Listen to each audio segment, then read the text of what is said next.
Ngay ngày đầu tiên Ian đến nhà Tata, cô đã bị các con phản đối. Đặc biệt là cô con gái lớn có phản ứng rất dữ dội, thậm chí còn muốn đuổi Ian ra khỏi nhà. Sau một ngày chung sống, mối quan hệ trong gia đình đã hòa dịu hơn nhiều. Ngay cả khi Tata không có ở nhà, Ian vẫn chăm sóc các con rất chu đáo.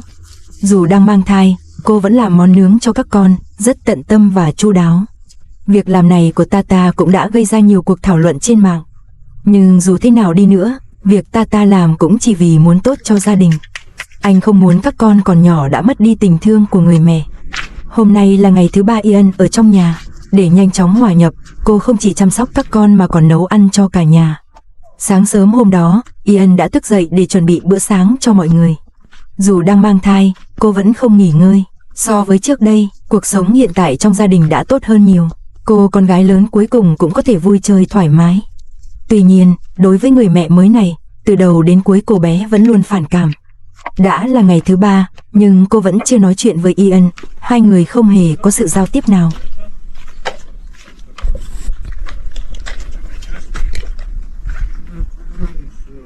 Ngôi nhà tạm bợ phía xa kia chính là nơi cả gia đình Tata ngủ nghỉ.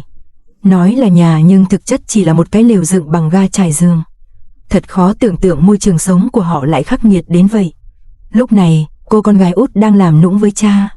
Bởi vì Tata phải đưa con của Ian đi khám bệnh do bị cảm lạnh và sốt từ tối qua. Tiện thể cũng ghé thăm mẹ đang nằm viện. Sau khi bàn bạc với cha, Tata đã không đưa theo cô con gái út mà chỉ đưa bé Gracie bị bệnh đến bệnh viện. Chiếc xe tải nhỏ này là tài sản giá trị nhất của cả nhà. Ở Iran, những người du mục đều dùng xe tải như thế này để di chuyển. Nó chủ yếu dùng để chở dê bò và tiện cho việc di chuyển.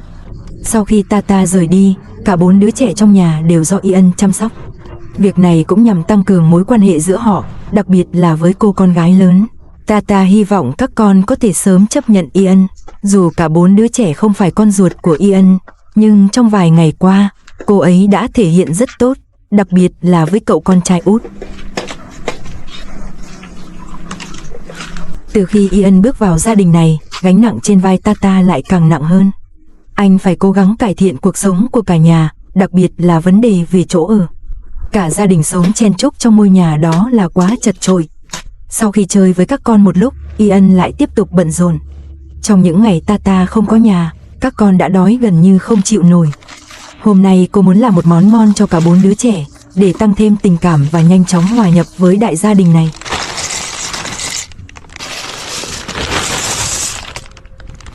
Lúc này, ở một phía khác, cô con gái lớn đang chăm sóc cậu em trai nhỏ. Từ trước đến nay, cô bé là người hiểu chuyện nhất trong 4 đứa trẻ. Đặc biệt trong những ngày Tata vắng nhà, cô không chỉ chăm sóc người lớn tuổi mà còn chơi cùng em trai. Cô bé hiểu chuyện đến mức khiến người ta xót xa. Tuy nhiên, khi đối mặt với Ian, cô con gái lớn vẫn không thể chấp nhận. Có lẽ, vào khoảnh khắc ấy, người cô bé nhớ nhất vẫn là mẹ ruột Emily.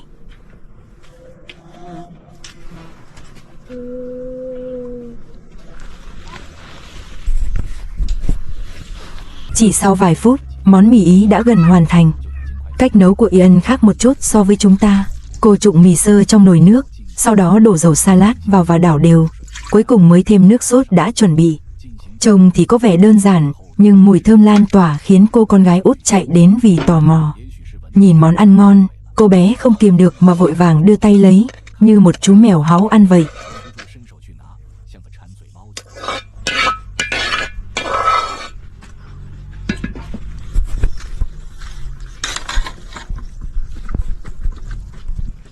Khi món ăn gần xong, cậu con trai út lại ngủ thiếp đi.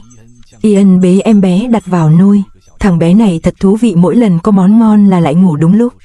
Trong suốt quá trình ấy, Ian luôn rất kiên nhẫn, chăm sóc như thể là con ruột của mình vậy.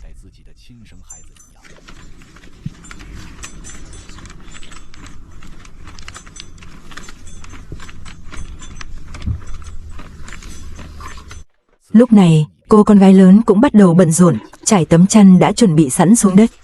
Ngay từ đầu, cô bé đã rất hiểu chuyện, luôn nhận phần việc nhà. Thậm chí, đôi lúc hiểu chuyện đến mức khiến người khác phải xót xa. Ở cái tuổi đáng ra phải được yêu thương, cô bé lại gồng gánh cả gia đình khi cha vắng mặt.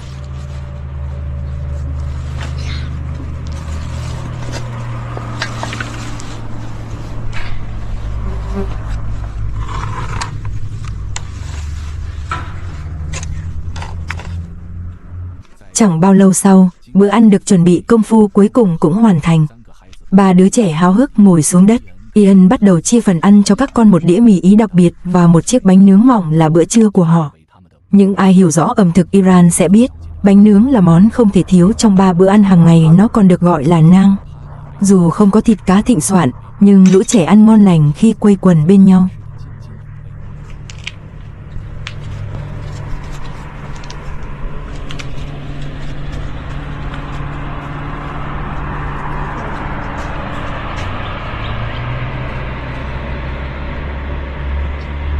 Suốt cả buổi sáng, 4 đứa trẻ và Ian đã có thời gian bên nhau khá vui vẻ.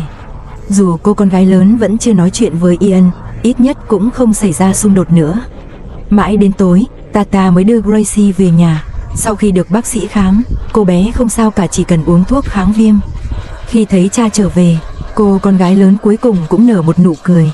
Với cô bé, dù Ian quan tâm đến mình, thì cuối cùng cũng không phải mẹ ruột, trong lòng vẫn còn khoảng cách.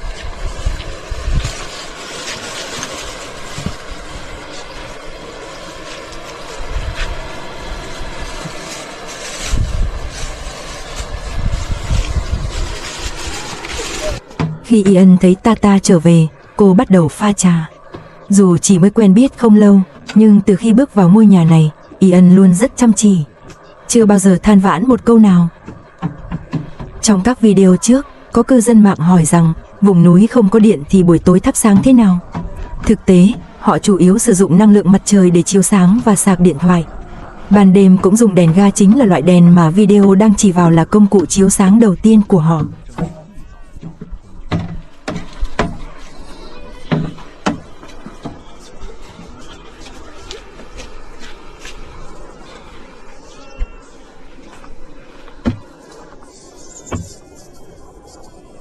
Khi Tata đang chơi với các con, Ian lại bận rộn chuẩn bị món nướng.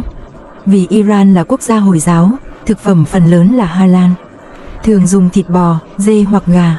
Trong thời gian Tata vắng nhà, 4 đứa trẻ chưa từng được ăn thịt, vì vậy Ian muốn bù đắp cho các con, cũng là cách để tăng thêm tình cảm giữa mọi người.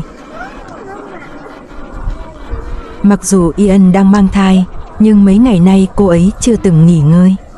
Hết chăm sóc bọn trẻ lại đến nấu ăn giặt giũ. Phụ nữ sống ở Iran đều đặc biệt chịu khó và kiên cường, chẳng kém gì đàn ông cả. Nếu may mắn cưới được một người vợ Iran, thì đó hẳn là một điều vô cùng hạnh phúc.